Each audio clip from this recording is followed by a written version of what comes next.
the Rani, maybe. But the Rani's the go-to, isn't it? I think if she's the Rani, I'll eat my hat. I'll record it. Content is content. That would be. Imagine if that's the reveal. That we start the review of episode 8 being with a hat. That'd be awful to watch, wouldn't it? But I'll persevere because I'm convinced that she's not the Rani.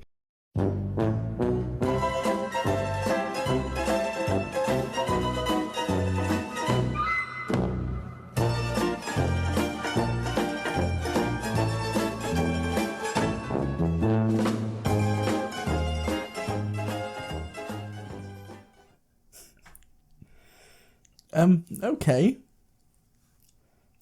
It's actually quite hard to eat a hat, but I tried. I said in our prediction video, if Mrs. Fudd was the Rani, then I'd eat a hat. I tried, and they don't taste very nice.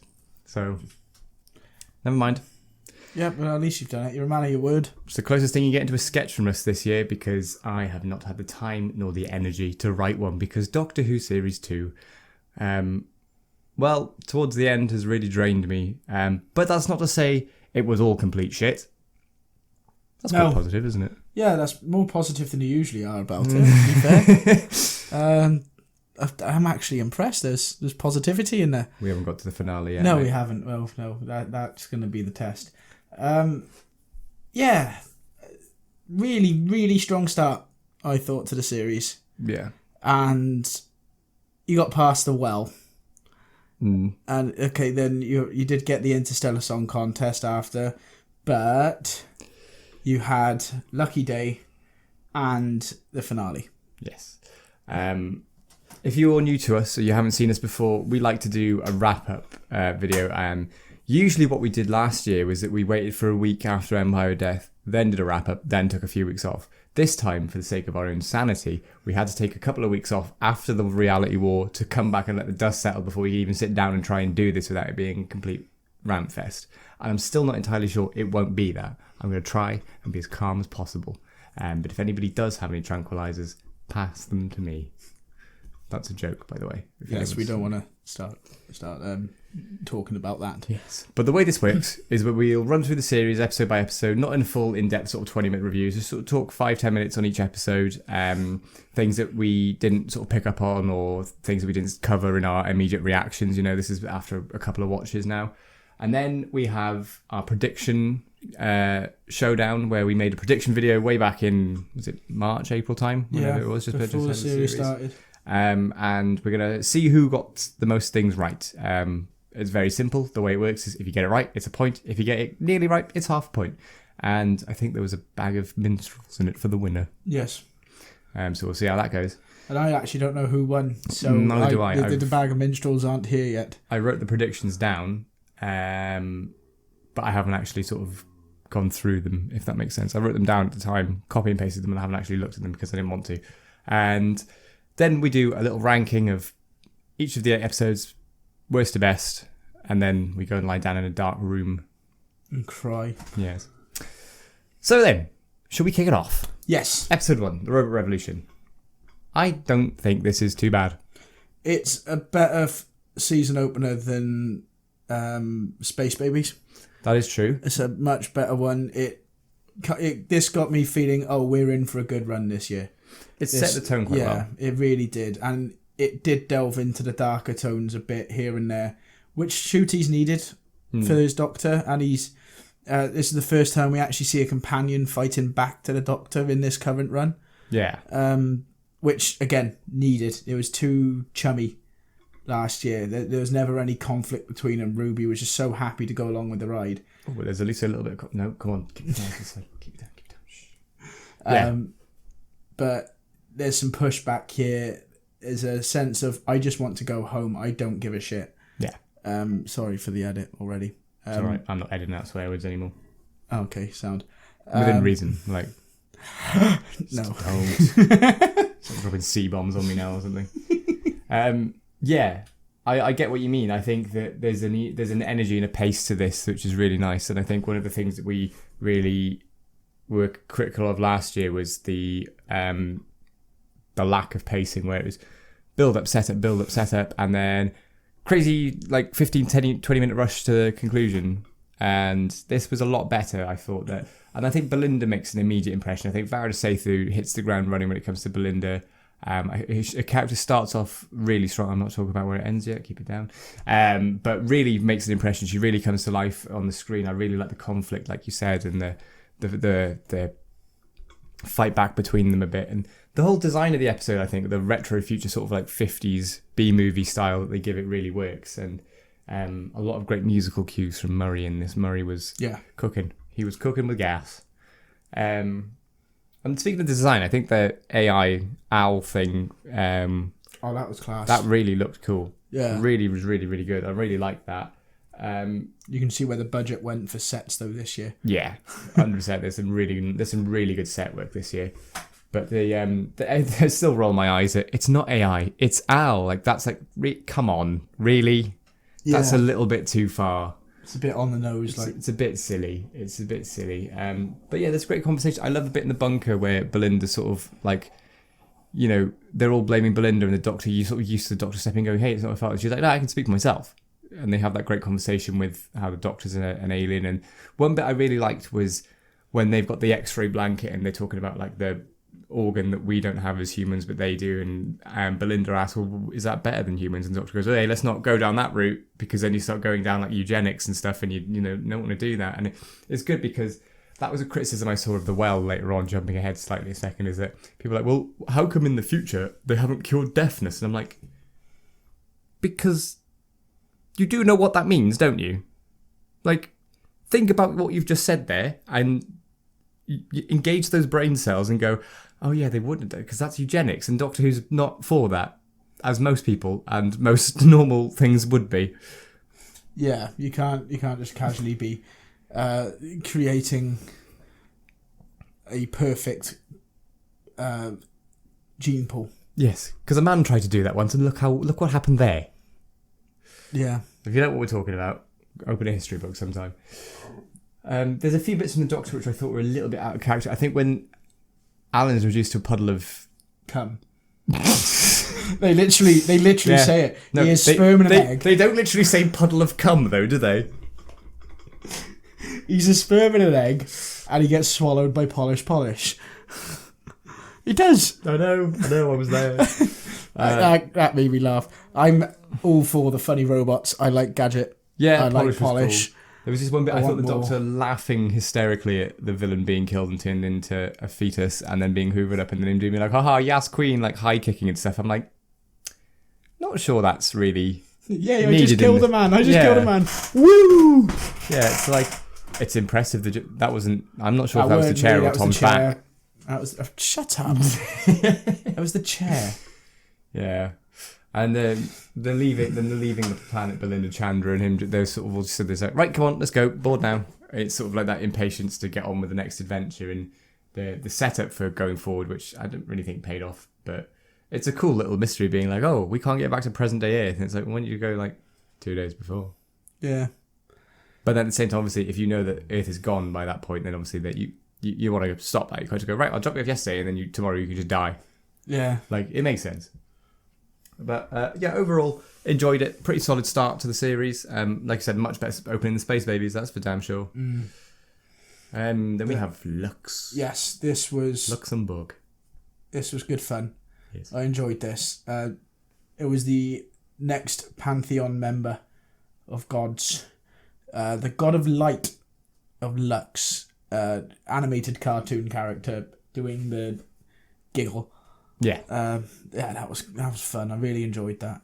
It was proper, like, it felt like they were trying to go with the stupid comedy, but world threatening as well. Yeah, some of the sort of cartoon jokes that they put in there really sort of worked. They did land, like when Lux is dragging his legs up the stairs, and even just conceptually, the idea of Doctor Who doing a sort of, like, there's a cartoon that looks like a cartoon and is a cartoon, but it's like trapping people in film and everything. Such a great idea.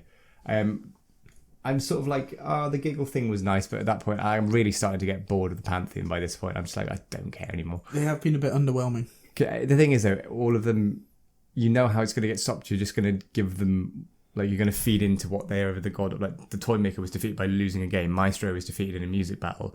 Lux, who is made of light, gets too much light and just dissolves into thin air. Yeah. And it's like, it's all just a bit like, they're meant to be like these big unstoppable pantheon and everything. And, you know, it's sort of like, where is it? And there's a bit of the...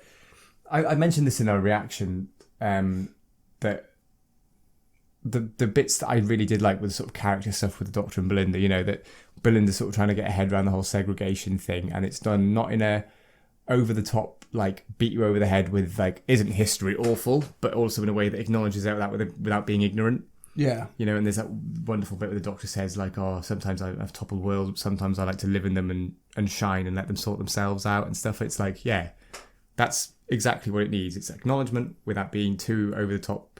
Yeah. And like they bang, were bang, in bang. Chibnall's era. They were a bit.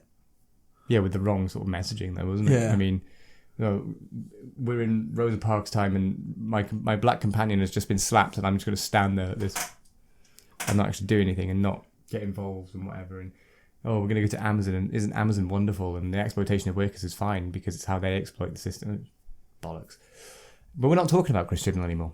He's gone, and hopefully Russell will be too soon. It's still mad to think that. No. Having it just come back and people are wanting him gone already. It's, yeah. Yes. But can you blame him? Can you blame them, rather? Yeah, this episode was great, though. I think what I noticed on a rewatch was that the pace does grind to a halt when we have the meta scene with the fans. Yeah. Which I still quite like, but it does go on a little bit too long. It's a funny little gag which they then turn into sort of like the motivation to get to the third act of the episode. And it's like, we've gone through all of this, and then it's all of a sudden we're just going to sit and just talk about this. The favourite episodes. Like, literally sat down having a cup of tea, and it's like, well, this is like grinding to a halt now, and then that means that it does feel slightly rushed towards the end. You know, the meta stuff is fine. I'm glad it didn't turn out to be the rumour of like, oh, Doctor Who's been trapped in a TV show, because I was really worried that was what was going to happen. And I thought, especially when they had the mid-credit scene when they're still there, I thought, oh, please don't say this is leading to something. Please, dear God. But luckily it didn't. But yeah, overall, I really like this one. It's conceptually great. I think if it just had a few more minutes to breathe, or just like fixed a couple of the pacing issues. Yeah. No, it was good fun. As you said, it's kind of predictable with these Pantheon gods how they're going to get defeated. Like, it does kind of take a little bit away from it. Mr. Ring-a-Ding was class. I enjoyed that. The music in this was brilliant. Him actually trying to take the Time Lord's regeneration energy was something I don't think... Well, Davros has done it, but it's not often done. We don't talk about that one. No, but it's not done often, probably for good reason. But yeah. It's nice to see a different threat to the Doctor. Yeah. I think or at least less common one. Yeah, and the reason for it to build Lux a body, and he sort of goes into that horrible, like me on a hangover. Real world, yeah. Yeah. Yeah. And it looks really nasty. But yeah, no, it's good. You obviously get another Mrs. Flood cameo, which we'll talk about in the sort of general stuff. But after Lux, though, The Well, I really enjoyed this, still really enjoy it. Nothing's going to affect my enjoyment of this, regardless of what happens later in the season. I watched this on a rewatch, and I was still like, yeah, this is the stuff. This is what I want from Doctor Who at the minute. It's this kind of cosmic horror stuff. I want more of that, please. Not necessarily more of the Midnight Entity itself, just more of that kind style. Of vibe. Yeah. No, I completely agree. This was absolutely incredible. It was the sequel no one wanted, because Midnight was so perfect. Yeah, I don't feel this detracted from Midnight at all. Yeah, I think, if anything, the Midnight Link is, at worst, it's just a bit tenuous, because it's not like we see the same creature. It's the same creature, but it's not doing the same thing again. And you could quite easily have this not be on Midnight and just be on another abandoned planet with a creature that's doing that. But then you are going to get people going, oh, it's kind of like Midnight, you know? And so I think the best thing to do is acknowledge that and just have a bit of a treat for the fans. And this is what I mean when you can do legacy callbacks and stuff like that every now and then.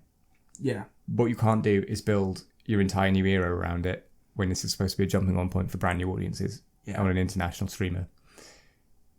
That's what I mean. I really like the pre-title sequence in this, in the TARDIS. I really like how episode 1, 2, 3 are just bang, bang, bang, carry on from each other. They're in the same clothes from the last episode. And you get a bit more depth to the Doctor and Belinda as she talks about her family. And you get another scene of them going in and getting changed with a song and everything. Yeah, Toxic, I believe, was this one. Yes, yeah. Ninth Doctor was just there boogieing like he was on Satellite 1. 5. Same thing. No. No, we're not. We're not doing that again. No. Yeah, the music from Murray Gold in this is once again really good. I really like his sort of the synthy, atmospheric-y stuff. It's very reminiscent of the score he did for Wild Billy on the sort of very evocative of like 80s Doctor Who, kind of like, oh, we're exploring a weird location, and it's sort of 60s Doctor Who rather, where they're exploring a weird location. There's interesting music cues, and it's really good. And another thing I really liked about this is that all 3 of these episodes, in different ways, give Belinda a chance to put in her medical knowledge.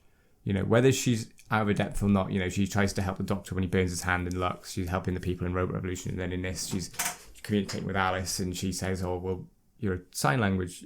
You're a sign language? You're a sign language, You're a sign language, yeah. You're a nurse that doesn't know sign language, and they talk about that and how sign language should be, you know, it's even now, it still should be way more, you know, it should be in the curriculum, I think. It should be up there with your other languages. I feel like I'm going to need sign language more than I'm going to need to speak Italian.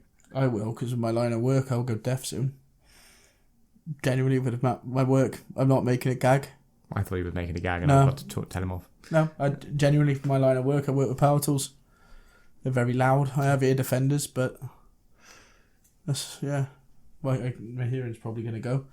So it would be useful to know. And yeah, I agree with you on that one. But this episode was just brilliant. You get that little snippet of what the Midnight Entity could be. You don't see it clear enough to be like, oh wow, that's that.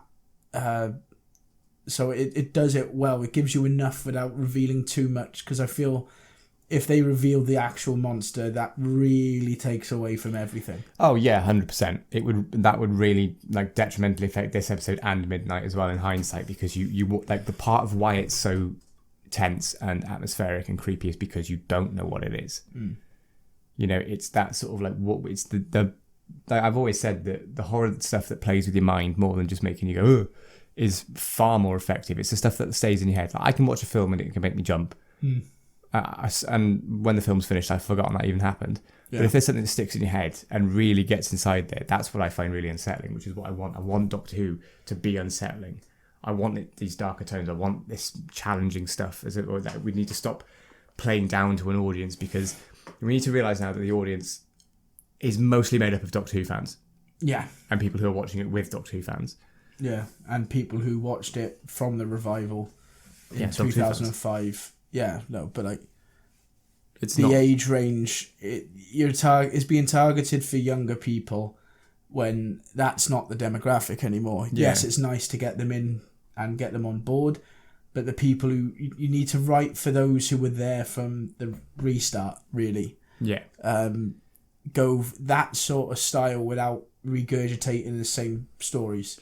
Yeah, I think there needs to be an acknowledgement of who they're calling. Like, of course, you always want to bring in new viewers, but to do that, you've got to sort of you've got to play into that as well, and not just like I think it was the review Death that said that Doctor Who is like a show where it's marketing towards like young kids, teenagers, and families, but with a 60-year knowledge of Doctor Who, and those two things they don't like.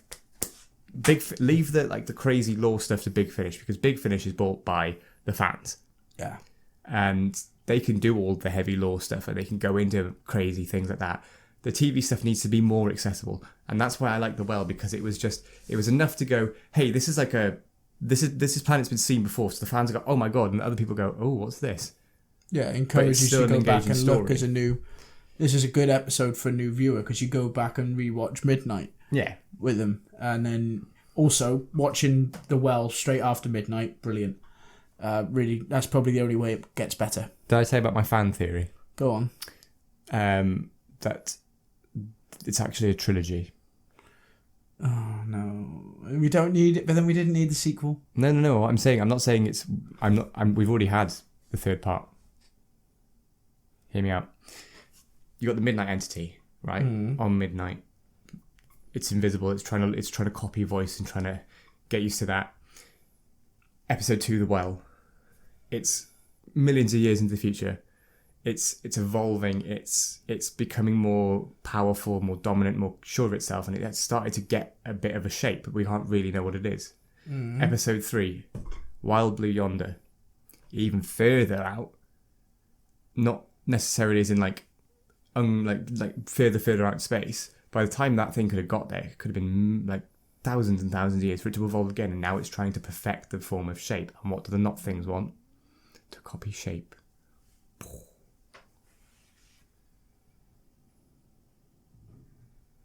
Anyway, I thought it was fun, but I guess not. No, just you lost me after some point in there. I don't know what it was. No. It's been a long day. Don't worry about it. Yeah, it has. Comment below if you agree. That is interesting though. Really good performance from most of the guest cast in this. I thought that fella that they really bigged up, is it Christopher, the guy that plays Mr. Slickback, second in command. Cassio. Yeah, Cassio. He was fucking dire, I thought. He was so bad. And I was happy to see him die, to be honest. It wasn't even that. I just thought the way he delivered his lines, maybe it was just because everyone else was on like top form. And he was just a bit like... Just a bit over the top, sort of cheesy. Like, I thought Shire was really great. I thought Rose Ayling-Ellis gives one of the best performances of, like, probably the best guest performance of RTD2. Oh god, yeah. Beaten maybe only by Neil Patrick Harris. Cherry Sunday. Oh yeah, of course, yeah, my bad. But she's great, especially the bit where they turn their back on her and she has that moment of like, there's the double meaning behind it of like, don't turn your back on me, I don't know what this thing could do, but also don't turn your back on me, I can't see what you're saying, I can't understand you. It makes you feel even more isolated, and I thought she played that really, really well. Oh no, this is a hard-hitting episode, because you had those bits where you get those really human moments between the extras in this, and it's really nice to see, and it just makes you feel for Alice a lot more. Yeah. Especially when, as you said, they turn their back and they can't see and she's panicking. Even the doctor turns his back on her just so they can figure out what to do. Yeah. Without scaring her, but naturally she's going to feel panicked at this point. I think the only thing that I think would have made the creature more effective, and I completely understand why they can't do this, whereas I thought them being launched into the air was a little bit too far. It was a bit too... maybe it was just the way it was shot. I found it a little bit comical. I thought, imagine, obviously, and I know why they can't do this, it's a family show, but imagine they were just standing there having these conversations. And as soon as they step behind Belinda, their necks just snap. Behind Alice, their necks just snap. Yeah, no, that would have been so much better. I mean, obviously, I completely get why they can't. It's far too violent for tea time Saturday. Just meow at me. No, I went, well... No, I thought you meowed at me. I was like... Meow, bitch. No, I mean, you can... As long as you don't see blood... Yeah, but no, you know, I'm talking like, do I personally think it's too violent? No. Do I understand why they didn't do it? Because executives and families would find it too violent if they're watching it with like 5-year-old Susie and she's like, oh my god, this is so exciting. Mummy! Cowards. Yeah, well, that's what you do. I really like the bit where the doctor realises the creature knows his name and you have all the sort of mashup of the music from Midnight. It just sort of like crashes in and out. I thought that was really, really good. And it was, a clever way to defeat it, showing the creature itself so it rejects Alice. I do hope, though, that everyone got a good medical checking over after being exposed to that much raw mercury just dripping out of the... I thought there is going to be some medical issues here. Even if they all get out alive, they probably won't be for much longer. Well, 3 of them, didn't get out alive, because there was 4 on that airlock. There was 4 creatures, which does mean that Midnight entity has reproduced as well, effectively. And then it goes how off does it do the that? ship in Wild Blue Yonder. Yeah, but how does it reproduce? I don't want to get bogged down in these kinds of things. No, to be fair, there's probably a rule 34 of it somewhere. Just be a blank page.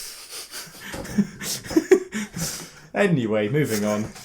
Lucky Day. This is the first dud for me of this series. It's gone down in my estimations on a rewatch. Yeah, because I had a quick flick through our reactions before, and you were quite positive on this one. I was a bit like, no, I don't know. Watch it again. Fucking dreadful. Yeah, this got for me as well.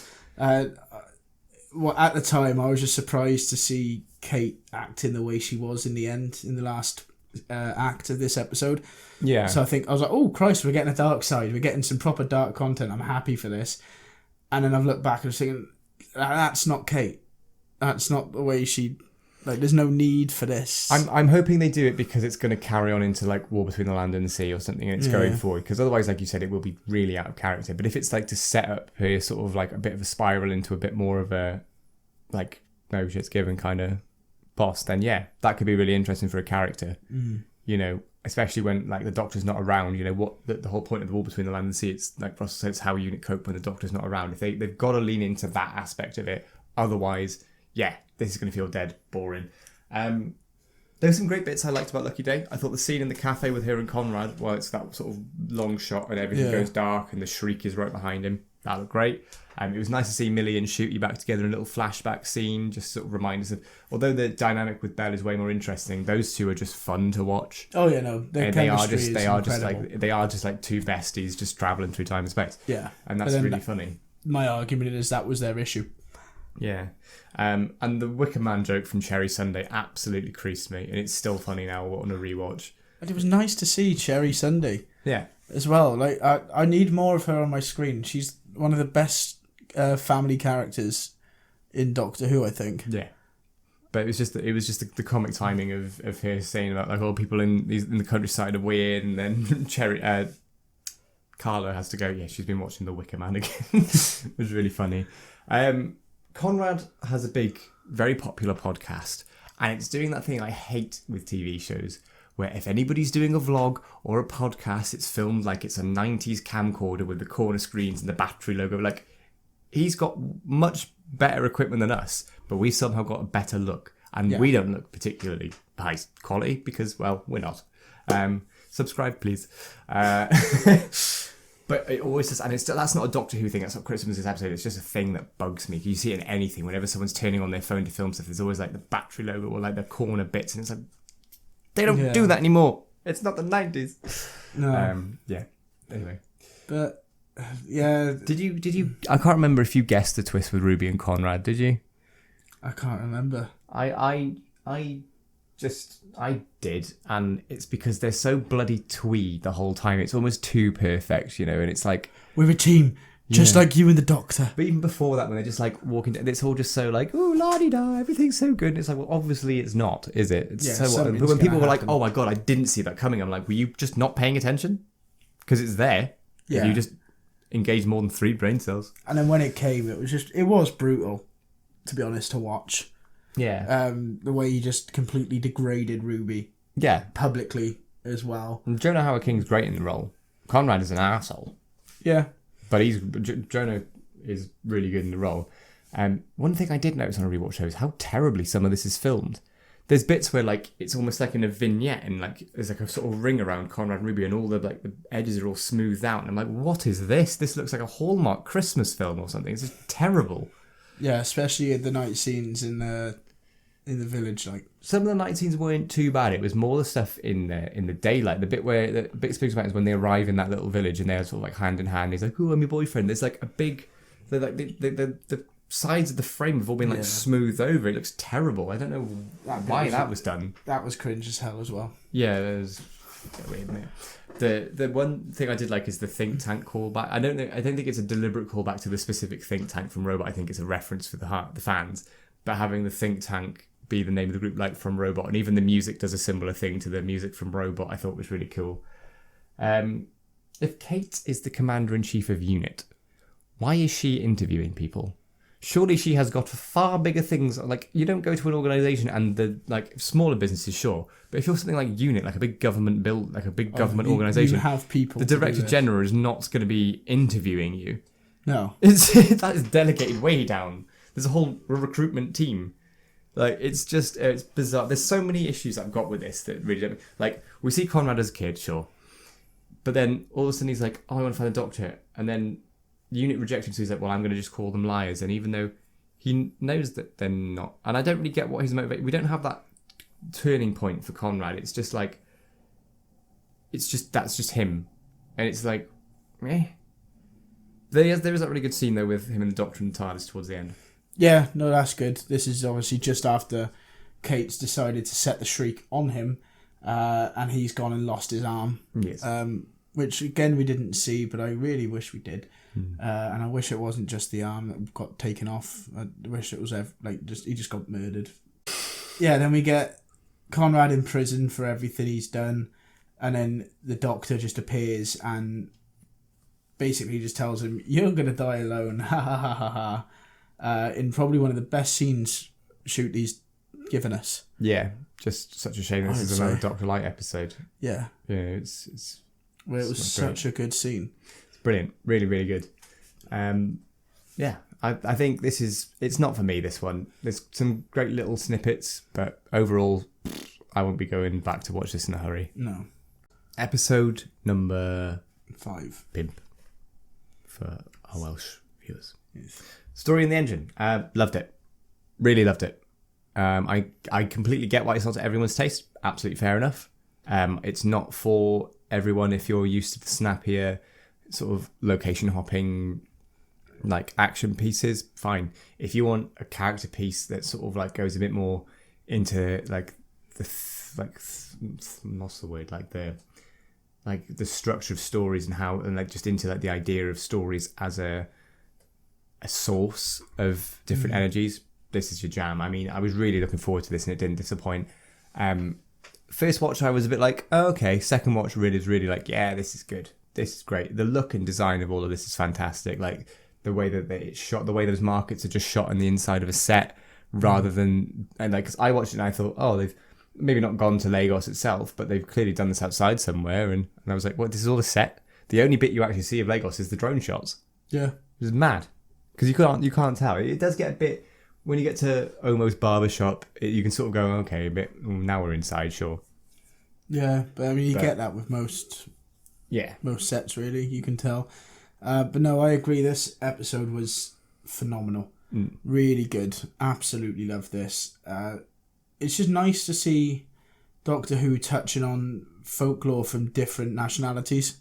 Yeah, I like that we had last year, we had sort of a look into, not as much as I would have liked, but we did a bit of Welsh mythology and folklore in 73 Yards, and now we're going like African, like the, what's the word?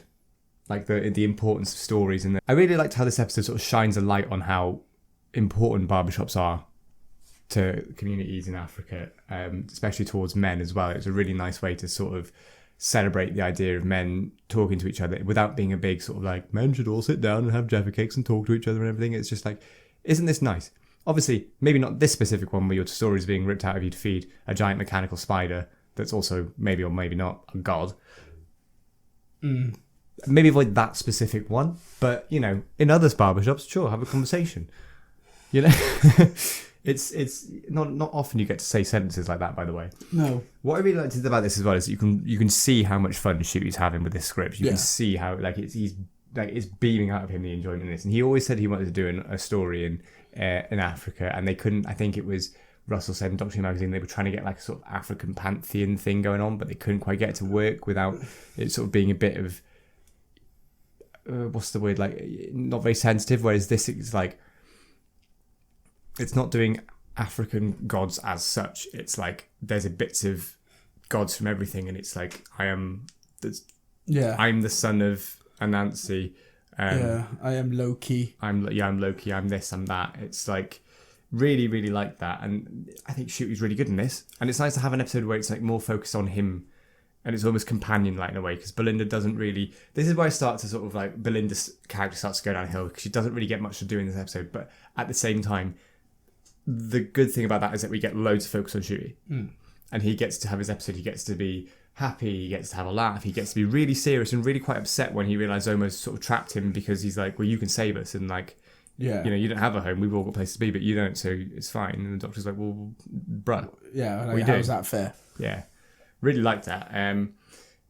The bit where Belle and the Doctor did just laugh at the barber and he's like, I am Loki, I am this, I am that, and they were just like, no you're not. The Doctor's like, I used to drink him under the table and all of that, and then they realise he's lying.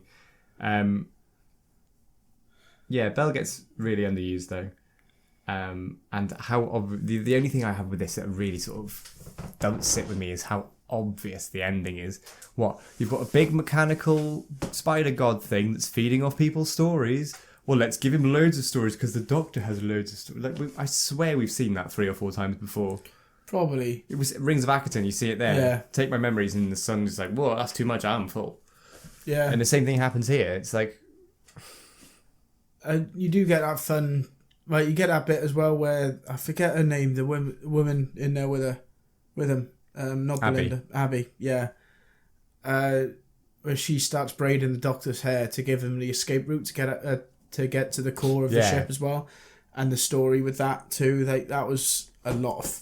That was really good to see. Really fun's interesting not the right... well. Yeah, fun's not the right word, but it was. It's eye-opening and it's thought-provoking. Yeah. And also the way that they did the designs of like the illustrations and stuff in there, sort of traditional style, but like animated it. Gorgeous. Absolutely gorgeous. Really, really like this one. This is one I'm going to come back to a lot. It's one of my favourites. When we eventually get round to doing the R2D2 tier list in a while. How amateur of me, just tap the microphone. In a while. This is going to be somewhere near the top. Yeah. Easily. And this is where it all starts to fall apart. After this episode, mind. Interstellar Song Contest. What do you think? I still love it. Despite what happens with the end of it, like it tries to do the Utopia Sound of Drums, Last of the Time Lords shtick, but with the Rani instead of the Master. So it does fall flat from that alone. But the episode itself, as a standalone, is still bloody brilliant for me. Yeah. Fair. I've really gone off it. Wow. Yeah, I think the opening 15-20 minutes, really solid. I really like the idea of landing, doing the Vindicator, and Bell sort of going, whoa, I don't want to get back home, but we are not missing this. That's great. Rylan was surprisingly really good in this. I'm not saying that like Rylan's crap, but like I've never seen him act before. But really good in this. Like the premise of it, the idea of Die Hard meets the Eurovision Song Contest in space. Freddie Fox as Kid, really good. Dugadoo, icon. We love Dugadoo. Some of us love Dugadoo. I love Dugadoo. I think they're great. I said that like the bloody Frosties, man, didn't I? They're great. The bit where the shield collapses and everyone is just sent up into space, I thought, wow. That's such a visual of the Doctor trying to fix the thing as all of the people behind him just being sent up into space. And you get that big shot then of everyone that you see in the trailer. And then only then to realise that the shot we've seen in the trailer is like loads of corpses. Wow. Where it starts... and Belinda, when she sort of panics and has that moment of like... She's like, oh, where am I? On the... What is it? Something arena. Where's that in this part of space? Where's that? Like, she has no idea what to do at this point, because why would she? Yeah, she's only ever been along for the ride. She's never had to sort of step into that role of, oh, what the fuck do I do now? Really, really liked that. I thought Varasaith is great. Glitter gun bit was fun.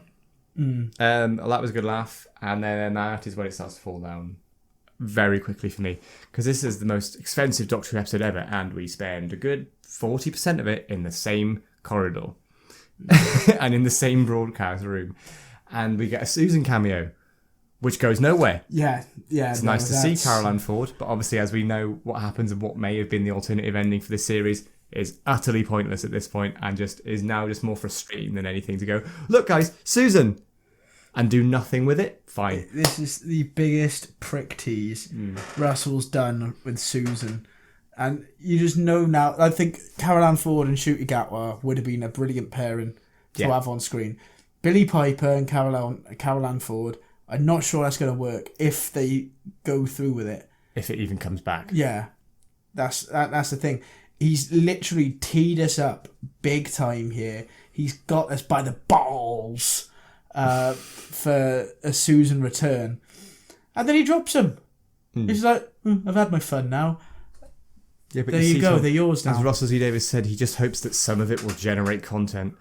Oh, fuck off. Gary and Mike, really like them. Stop the prick tease. Sorry. Not you, Gary and Mike. Gary and Mike were good fun. Like those two.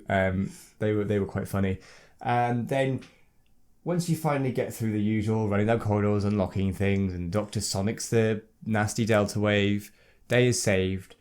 And then we watch the Doctor who is a survivor of 2 that we know of genocides, played by an actor who is also the survivor of a real-life genocide, torture a character who is a survivor of a genocide. What on earth were they thinking? What on earth? How did nobody go, I don't quite know about this, especially with what's going on in the world at the minute, where there is a real-life genocide happening right now, and like governments and different agencies are doing nothing, and it's left to us to go, hey, this is really bad. And people are like, yeah, but you can't say bad things. You can't say bad things at Glastonbury. That's naughty.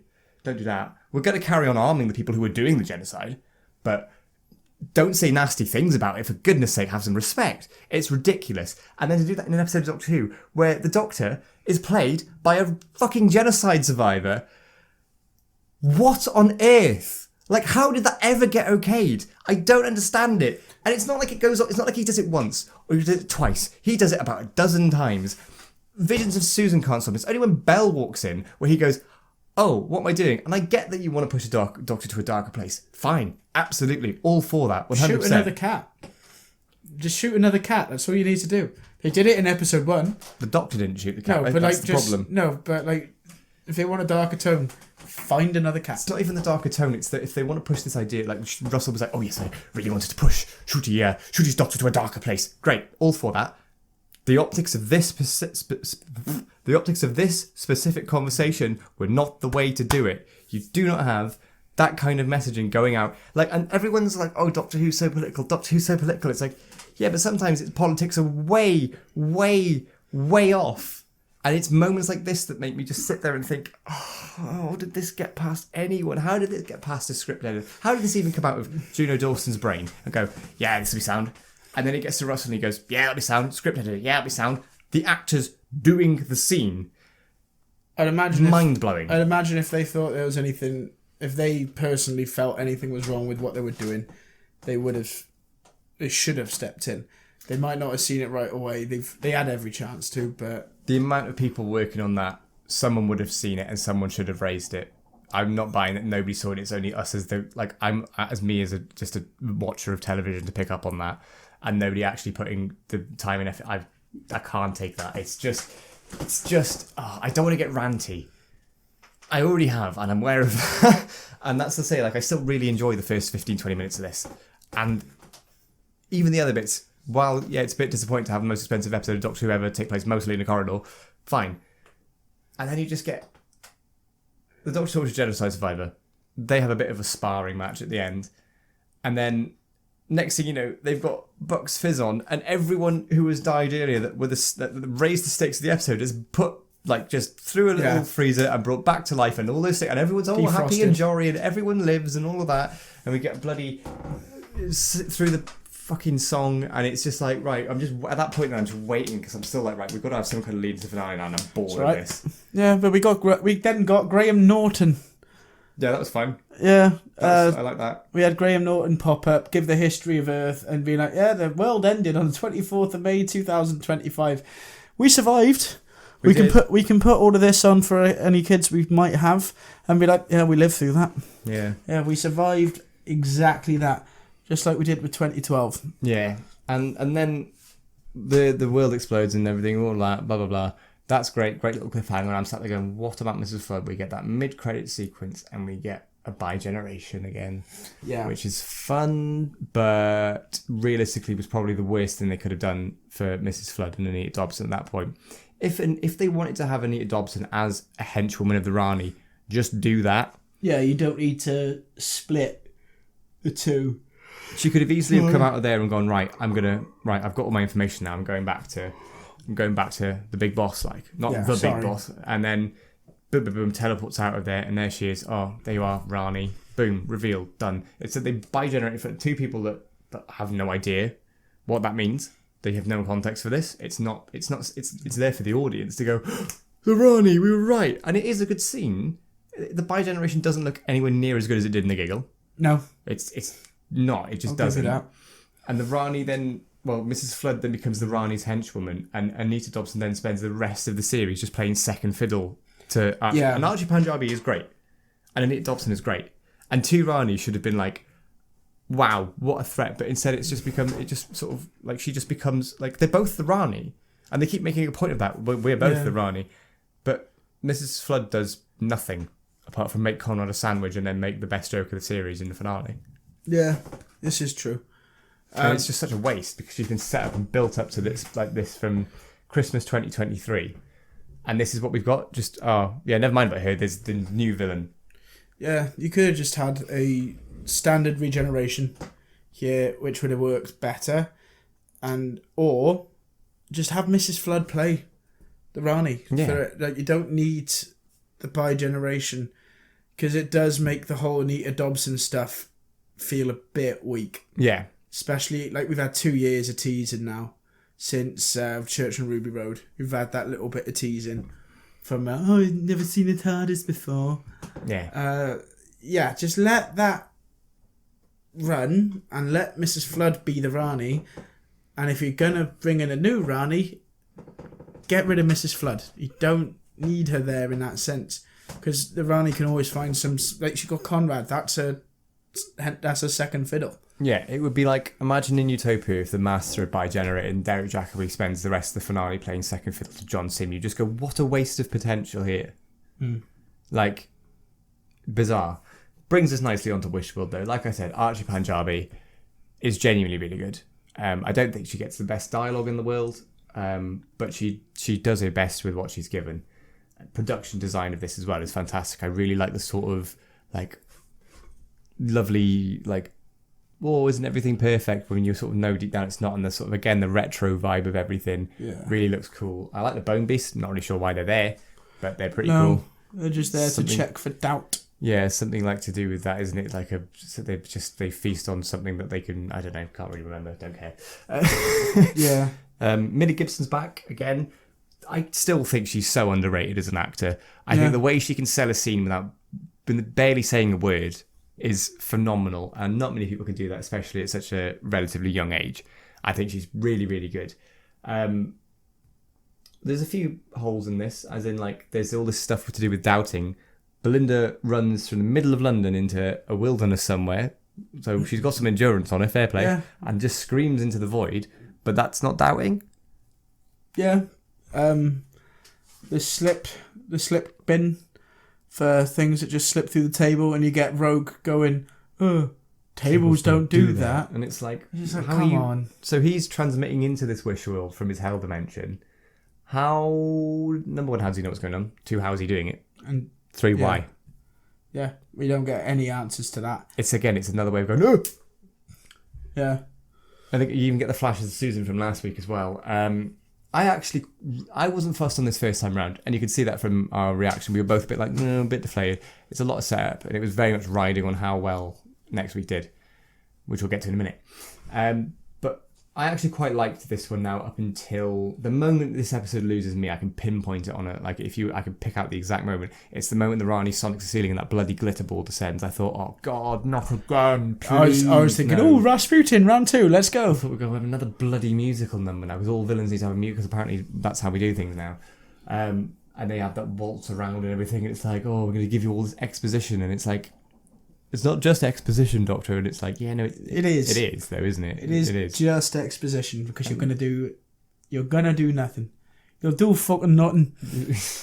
The whole, like, alternate reality wish world stuff, really interesting. Would have liked to have seen more of that. I like the sort of, well, not liked, but I found it interesting, the idea that because Conrad can't, like, see a world with disabled people or trans people in it, they sort of they carry on living, but not like Shirley doesn't need to have her meds. She hasn't got her meds, but she's fine.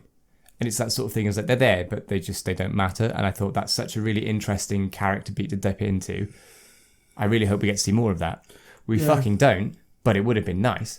Because you get in Conrad's world, every bloke goes to work, every woman's the perfect housewife. Yeah. In his 1960s era world. Yeah, and again, like I said, the production design, outstanding, as it has been all season, to be fair. But yeah, there's some stuff in this that was just like, as soon as he gets a clip ball, I'm like, oh, you've lost me now. You've lost me. And then it's, hey, you know how Mrs. Flood got sidelined last week because here's the Rani? Well, guess Get what it going happens? It again. happens again because the Rani's like, but my plan is to bring back Omega. And it's like, what? Hang on. Why? Sorry. Why? Who asked for that? Who asked for that?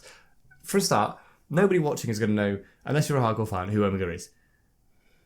I had to sit down with our friends and be like, right, so Omega's one of the founding members of Time Society. He was like, banished and We should forgotten have just about. made him watch the Three Doctors, to be honest. Should have, but I didn't have That'd have been time. more entertaining. Didn't have any time to. That was the thing. But it's like what? And then I was like, okay, well, if there's sort of a reason for it, and he's sort of brought back properly, and that like we find out what the motivations are, and maybe they might even keep the original design with the hat, maybe just like make the cape a bit more expensive. I'm sure he won't be a big CGI monster like last year. What did you do to Omega? Why is he a big CGI rotting baby? Yeah. Anyway, should we just fuck it? Let's just go. The Reality War. Dog shit. Possibly the most there are episodes of Doctor Who that are objectively worse than this. There are none, and I mean none, that irritate me and frustrate me more than this. The Timeless Child doesn't frustrate me as much as this. I'm not saying that that's any good, but we've both been quite vocal on how much we don't like that one. That is nothing compared to this. This is my Yeah. Omega, you get to see him for all of 5 seconds before he's yeeted back into the depths of hell. It's and less the than Antiverse. 5 minutes, and Yeah. he turns up, gobbles one of the Ranis. Yeah. Mrs. Flood then goes, so much for the 2 Ranis. And it's she makes that really good 2 Ronnies joke. So much for 2 Ranis, and it's a good night for me, and pieces out. Fair enough, Anita. I do the same. Speaking of Anita, nice to see Anita again. But yeah, the way that it's so stupid. Yeah. You've got the 3 main villains, right? So Ruby's off to deal with Conrad. Fine. The Doctor is with the 2 Ranis. Omega sorts out one of the Ranis. The other one just disappears, and the Doctor's like, well, I'm sure that'll be fine. Doesn't bother to go and maybe look for it or something. Then picks the Vindicator off the wall. Now, bear in mind, there was that thing that Russell redesigned the sonic screwdriver so it wouldn't look like a gun. And the Doctor picks the Vindicator off the wall and blasts Omega back through the door. It's so beyond stupid at this point. It's like parody. It's incredible. Yeah. I'm still not entirely sure how the cliffhanger is resolved, to be honest. I know obviously the Doctor gets saved by Anita with the magic key, but then May 24th never happens, and it's just everything's always leading to May 24th. So that's the point of so in Wish World, where we're counting down to May 24th, and it's not actually May 24th, and then this one, we're still counting down to May 24th, and it's like, well, what was the point? Yeah. What was the point? Who cares? Yeah. Who cares? So Anita saves the day with a magic key door from the Time Hotel, which is for some reason projecting real time, which feels like Anita's only there for a plot device. Yeah. That's all it is. And it's a shame because her and the Doctor's chemistry and Joy to the World was the best thing about that episode. Yeah, so let's have barely any of their interactions as she just stands there and props a door open. Yeah, she is a doorstop. They didn't even they couldn't even get a doorstop or just a big heavy box. Doorstop. Anything like that, just to keep that door open so Anita could at least interact with the other characters. But she's just there going, Hi guys. hi, I work in hotels. I'm a hotel manager. I'm a hotelier. I'm in hotel business. Hi, this is my door. Yeah. And then you get Unit Tower, everyone waking up a bit from the reality, from the Conrad's world. I work in hotels. And suddenly turns the Avengers Unit Tower into a massive Gatling Tower and blasting the shit out of these bone creatures. Yeah, and this is after obviously Kate calls everyone back to unit because they're all biochipped. Will someone please report Kate Stewart to something because she's employing children, she's biochipping people. Your father would not be pleased. No, there's no About way. to say please. Yeah, they're all desperate to keep Poppy around, even though they know that Poppy is a product of the Wish. So they know, therefore, she's not real. And yes, of course, they feel like it. But then it's like, yeah, but what about all of the marginalised people who have been, literally forgotten about by society? They're going, yeah, but there's one child that we know isn't even real anyway. Yeah. In this version of time, we'll get on to the other side of it. Unit is really starting to get on my nerves now because they've got all of these interesting characters, but they do nothing with any of them. They've got Susan Triad there, who is a character who is, although appears to be a middle-aged woman, has only been around for a year. Yeah. That must be really interesting. I wonder what her outtake on things is. Like going, I've only really been alive for a year, but I've got all these other memories and like all of this and like. But I remember when I was in ambulance. Yeah, all of that sort of stuff, and you think, that's probably a really interesting character beat. Yeah, but no, we'll just we won't do anything with it though. No, well, she can make the cup of tea. She can make a zero room, and then actually, I won't get to that bit. So we get that. We have Mel and the Rani have a little bicker, which was a bit underwhelming compared to what I was hoping for. Yeah, given the history there, you would expect a bit more of a confrontation. There's enough there to sort of justify it, but yeah. And then we get the reveal that the death wave wasn't actually a death wave, but was a sterilization wave or something, and it just sort of like caused the Time Lords to die out, which isn't what happened in the Timeless. I can't believe I'm defending the Timeless Children. This is something that happened in the Timeless Children, and I'm having to defend that going, no, this is how it was done properly. Master went and gone nookie crazy on the Time Lords, blew it to Shittington cum, and now all that's happened is, I can't spaff anymore. I'm not even editing this anymore. The views of Tom Scarrett don't represent me or the views of the Time Space visualization. That's literally what has happened. You don't have to say it like that. We're very sorry if there are any children watching. I can't have kids anymore is the appropriate way of saying it. Yeah, and it's like, right, okay, fine, but as hardcore fans, and even I, who, as you will well and truly know, I despise the Timeless Child for what it did. You can't have that, go and undo it, and then make it worse. Effectively. But they did. So that means Gallifrey is technically still alive somewhere. It's just they're dying out. So there's going to be no more time people. Yeah, at some point there'll be no more. But it's good though, because at least the Doctor's got his two trusty companions by his side. Ruby and the Doctor get reunited and he immediately sends her off to go and deal with Conrad. She goes to deal with Conrad and says something along the lines of, the thing is with your wish, it was nice. I was expecting like whiskey and girls and stuff. And it's like, nice.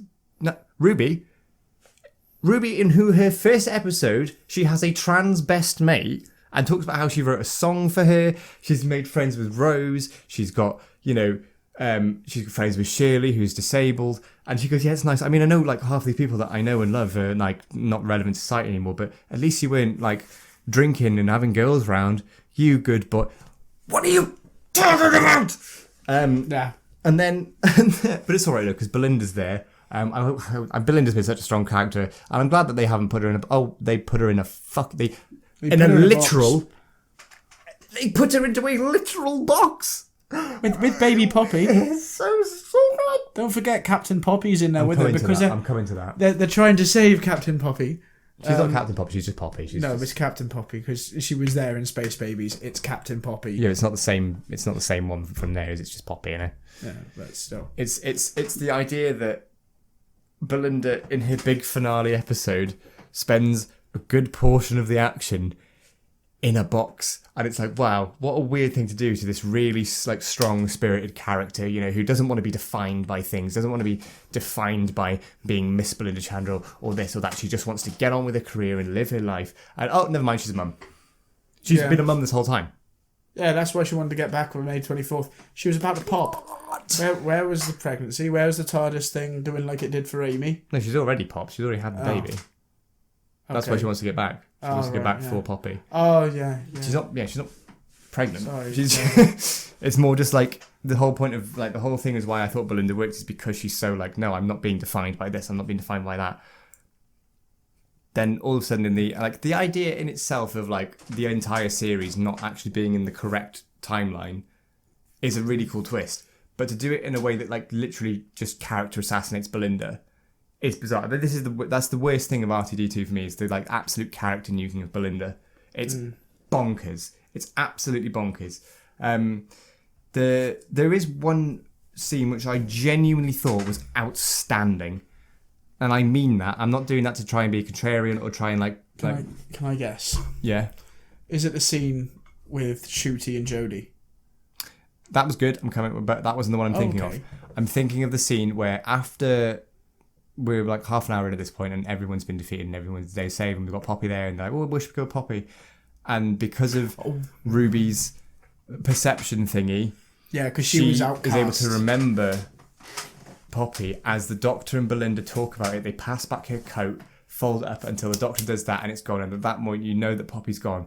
And how much more of an impactful ending would that be if that was the end to Poppy? That's such a brilliant scene. The way that they do that laugh in the score, the way that Millie Gibson doesn't say a word, but sells the entire heartbreak of that scene. It's like, why have we had 2 dogshit finales in the row, but slap bang in the middle, there is a really good scene. Because you remember that scene last year in Empire of Death on the planet with the spoon and the woman? Fantastic scene.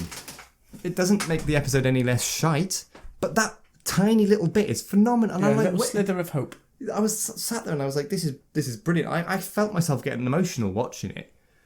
And I'm like, I'm not even remotely invested in this whole Poppy thing, but the way that scene was done really, really worked. And I really liked it. And I thought, isn't that fantastic? And, you know, then we just watched the Doctor. Before you get to that, actually, Kate offers Anita a job because Kate can't not offer. They're going to have to start doing cutbacks at some point because they're hiring so many people. They're just hemorrhaging staff at this point. Still don't know who the boss is. No, that's still got to happen. Anita. Probably never will now. And that last scene between the Doctor and Ruby, where he's essentially gaslighting her, and like we complained about the fact that these two have no conflicts, and then the Doctor spends his last scene with her, gaslighting her. What are you doing? Like, again, well acted. I haven't got an issue with any of the acting in this at all. People do their best. I mean, even like Gemma Redgrave does struggle to get. Sometimes I think we're all your children out without like sounding convincing, but I challenge anyone to get that line out and make it work. Yeah, that's tough. Because it's terrible. That's up there. Do you remember being an ambulance? At least that's funny. Yeah, that made me laugh. At least that's Still funny. Does. That just it cringes me. When I first heard that, I wanted to slam my head against a wall after I've just watched the Doctor gaslight Ruby. Yeah.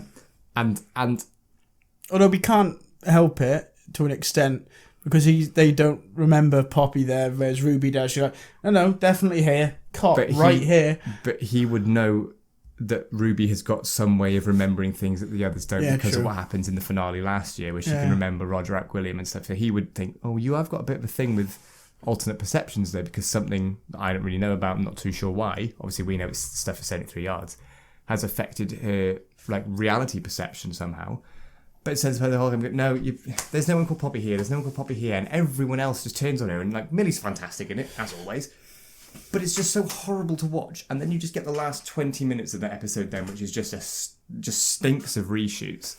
Yeah, but then the Doctor realises, okay, maybe there's something to this. There's one person not alive who was before all that, because they all remember everything else. So he decides, you know what, I'm going to nuke myself. I'm going to put all my regeneration energy into the TARDIS. We are speed roll into the thing. After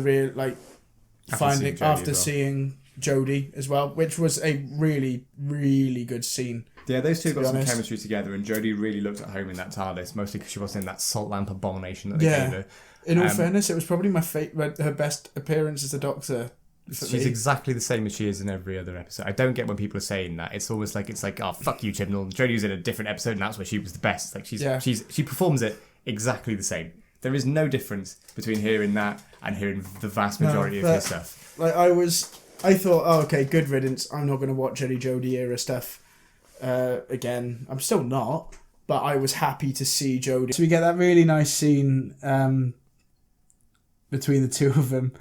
I forget what was said. It's basically just like, you've trying to alter the time vortex of the TARDIS to pop me along to sort of like, be like, because obviously the original ending was supposed to be they were all having a party in the season, and that's up series 3. But that didn't happen. No. That didn't happen. Season 3? No. I don't know her. I liked that they used Jodie rather than just wheeling out David Tennant again, and I like they even acknowledge the sort of fact that they do that. They're not better than the other guy. He keeps showing up. It was a fine little scene. Didn't really need to be there, but it was fun. I don't really know why they did it. I don't see why we have to have every regeneration now be like a multi-doctor thing, because we haven't had a regeneration now since Matt Smith that hasn't been multi-doctor in some way, and that was over 10 years ago. Yeah. Like, if you think about Twice Upon a Time, Power of the Doctor, The Giggle, and now this, have all had elements of another Doctor, and it's like, can't we just let the Doctor regenerate on their own and have a finale to their era?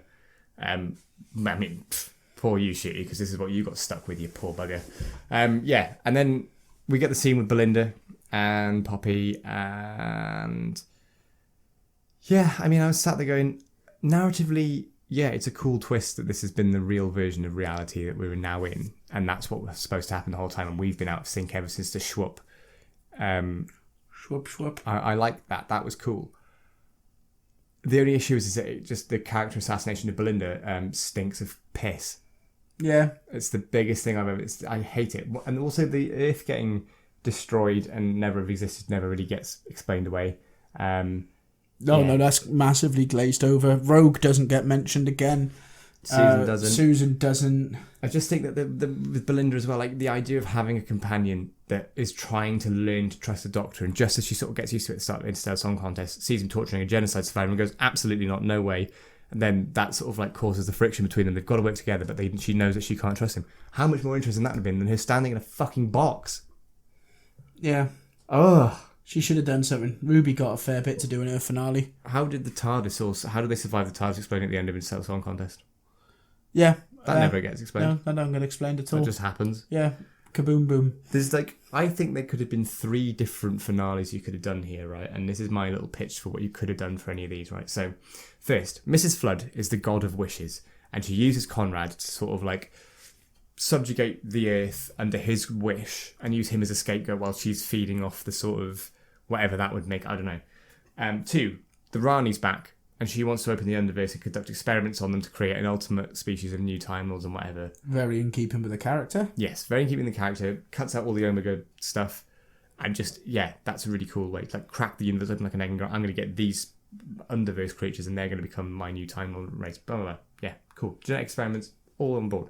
3, post-Dalek invasion Earth, where we find Susan. Potentially could be a Dalek story, but the beating heart is the reunion between Doctor and Susan. Yeah.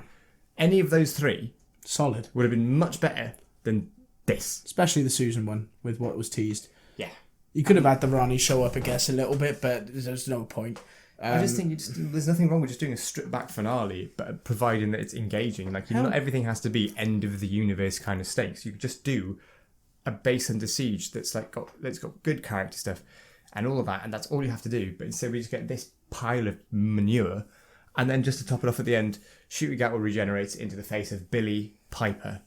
Yep. As I said on our reaction, I think Billie Piper, phenomenal actress. I think in any other world where she hadn't played one of the most pivotal companions in Doctor Who history, one of the most pivotal characters in the whole franchise, it would have worked. She would have been a brilliant cat. If she hadn't played Rose, and somebody would go, what about Billie Piper for the Doctor? Gone, oh yeah, that'd be really good. That'd be really good. Yeah, I could really see that. It's the idea. It's the sort of nostalgia baiting, and it's like we're going to carry on partying like it's 2006, and it's like, why don't we just move the show forward? All of Shooty Gatwa's best episodes are the ones that do something new. 73 yards, boom, the story in the engine. I was going to say The Well, but that is a sequel. But it's that kind of look at these new things Doctor Who can do. We can still do new kinds of stories. Do that. Stop this. I love a callback and a reference as much as anyone, but that's all they need to be. Callbacks and references, just tiny little glints, sort of almost wink at the fans, being like, you remember that? But that's all you need. I was watching the Fires of Pompeii the other day, and there's a bit where the Doctor goes, oh, I've been to Rome before, and before you ask, that fight has nothing to do with me. Tiny little reference to the Romans. Yeah. People watching that, not even going to think about it. But for fans, it's going to work. But to just sort of, and I think it's such a disservice to Shooty Gatwa to be sort of be sandwiched between 2 panic button regenerations. I know that it's different for the 60th David Tennant because they didn't have Shooty available regardless. They wanted to do something. They needed to do something. And to do that sort of victory lap again is fine. Okay, it's an anniversary. I'll allow you that sort of self-indulgence thing. Yeah. And it worked. Again. Yeah. And go, right. It's a bit cheap. It's like Russell T Davies has picked up the phone book and gone, Chris Eccleston? No, he's not going to answer. David Tennant? Oh, I had him back. Billie Piper? Hey, do you want to be the Doctor? Yeah. And it's like, there's obviously all of this there, but there's no plan to any of it. It's obviously a big panic button, and rather than just leave the regeneration open-ended, which gives sort of people reason to pull the plug, I get. But why hit the panic button and there's like the nostalgia button, it's not going to work because even hardcore fans are going, no, I'm done. This is so stupid. It's just claiming it. It's just pretending to be a new. And I have no interest in it going forward. Now, I think the best thing for Doctor Who, and I say this as probably one of the biggest Doctor Who fans on the planet, and look around. Yeah. We'd be screwed without Doctor Who.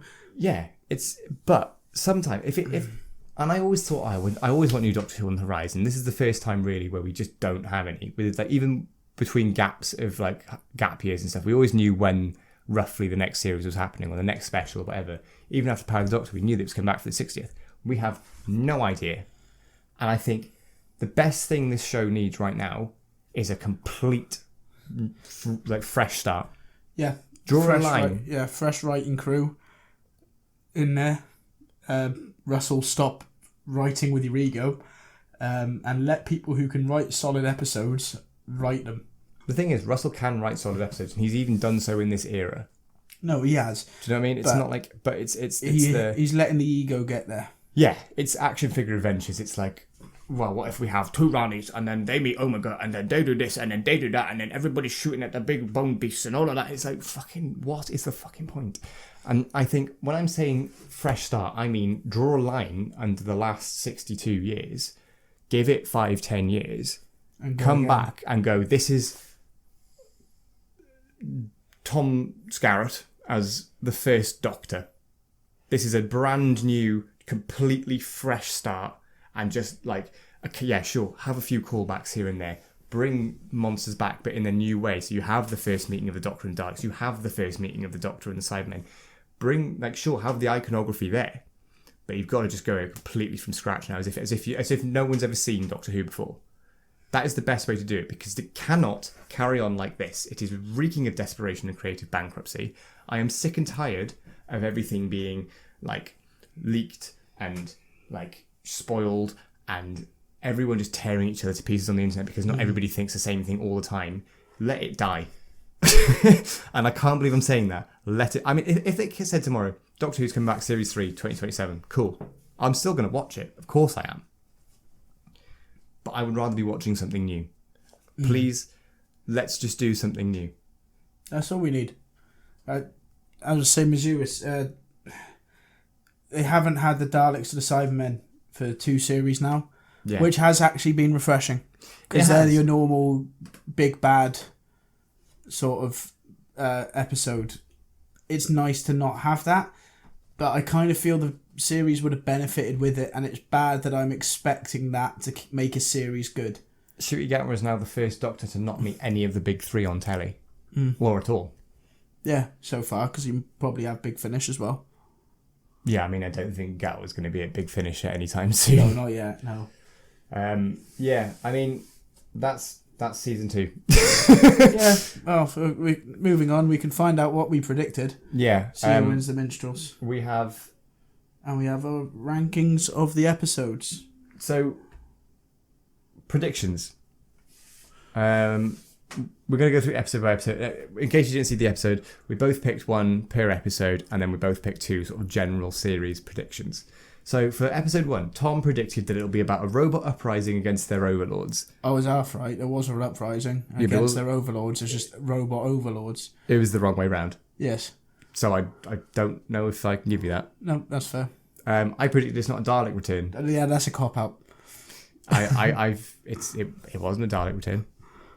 Everyone was convinced at the time it was going to be a Dalek episode. I was like, nope, I don't think it is. I was way off in episode 2. I'm going to give myself half. Because I was right, but it's obviously, like you said, it's not. It's a bit of a cop-out.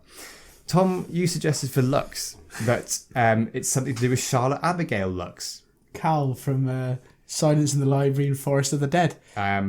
Yeah, that's They're way off. Way off, yeah. Yeah. I said that it takes a dark turn towards the end and there's a bit of a tonal whiplash. I don't really think it does. No. Not really. It's not a dark tone. So I was wrong there. For the Well, you predicted there'd be some form of beast-like monster that takes control of your mind, probably a god or a devil. It does take control of your mind. I'm happy to give you half a point. Yeah, that's fine. I'll take that. I said it'll be some kind of returning monster. So that's the first bang on. That is correct. For Lucky Day, you predicted that it starts seeing the seeds of the reality issues, like something altering realities. Conrad was kind of essential. He wasn't doing anything to do with realities in that episode, though. No, but the Rani came and picked him, so... Yep. But there was no reality-altering thing. I predicted that it's a Doctor Light episode where the Doctor and Belle have a separate adventure that ties to what's happening with Ruby, with them probably stuck in the past somewhere. Half point, because it was a Doctor Light episode. Yeah, but I thought it was going to be more of like they're doing something that affects what Ruby's doing in the present day, and that just didn't happen, so half. Story in the Engine. Tom, you said it was more like a mythology story than a religion. I'll give you that. I said that the big spider thing is a Nancy and it's a Pantheon episode. Nearly. I don't know if I'm allowed half for that. Because he tried making it a Pantheon episode and the Doctor just laughed him out. And I think that Anansi is part of the story, but they're not in that episode, so I don't really think I can take that. No. Tom, for episode 6, you just predicted that Ryland would die. I put Mrs. Flood is the big bad of the series. No. 6. Oh, sorry. Yeah. Steady Ryland on, dies. Sunshine. Yeah, sorry. I said this is where we get the Mrs. Yeah, Flood you reveal. get a point. Yeah. So that's a point. Yeah. Ryland did die. He also was alive by the end of the episode. Yeah, but he did die. But he was alive by the end of the episode. You literally saw him go back in the deep freezer. Exactly, he went in the freezer. He didn't die. We've got to be hard line on this, Tom. We've got to be hard line on this because it's funny because we're so close to like some of them, even though we're way off. It's really weird. For episode 7, you predicted that Mrs. Flood is the big bad of the series, and this is where she gets control of everything by subtly taking control, and she does it under the Doctor's nose. If she hadn't bi-generated, I would have been right. Yeah. I would be if I could give you a quarter of a point. I would, but I don't think you can get a point for that. Trippy episode of the Doctor. I said it was going to be a trippy episode of the Doctor and Belle exploring different trippy realities. That just didn't happen. They were in one reality. It wasn't very trippy, and it wasn't the Doctor and Belle. It was John Smith and Belinda. So yeah, episode 8. You said very multiversy. It wasn't, but it's called The Reality Wall, and it takes place in one reality. Yeah, make that make sense. My prediction was that there was a surprise regeneration of Ncuti Gatwa. I remember watching this and thinking, you bastard. I've been saying that for weeks beforehand anyway, though. I wasn't the only one either. Bonus predictions then. Tom, both of your bonus predictions for Mrs. Flood, which I thought was quite clever. So you said Mrs. Flood is the overall bad of the season, corrupting realities.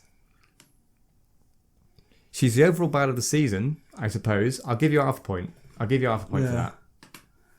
She was, however, not a new Time Lord. That's my prediction. So yeah, I predicted that she was going to be a new Time Lord, and I was wrong. And you predicted that Mrs. Flood is the Master. Yeah, wrong. No. And I predicted that this series will see the end of the Pantheon. Well, I kind of was right because it's seen the end of Doctor Who. So yeah, this will probably be the the Sylvester McCoy run. Yeah. Unfortunately, I feel. Oh yeah, you're a bag of minstrels, my friend. That you do. We was considering we made 10 predictions there. We've managed to get like a bit and a half. Is pretty standard. Okay. Before we wrap up then, and go and have a lie down in the dark room, Tom, can you rank season 2 from 8th to best? From 8th to best. Yeah. Okay. We are separating the finale into 2 parts. Like last year we kept them as one, and I felt that was really disingenuous because I really like the Legend of Ruby Sunday, but I had to put it like lower middle tier, even though it's probably 3rd.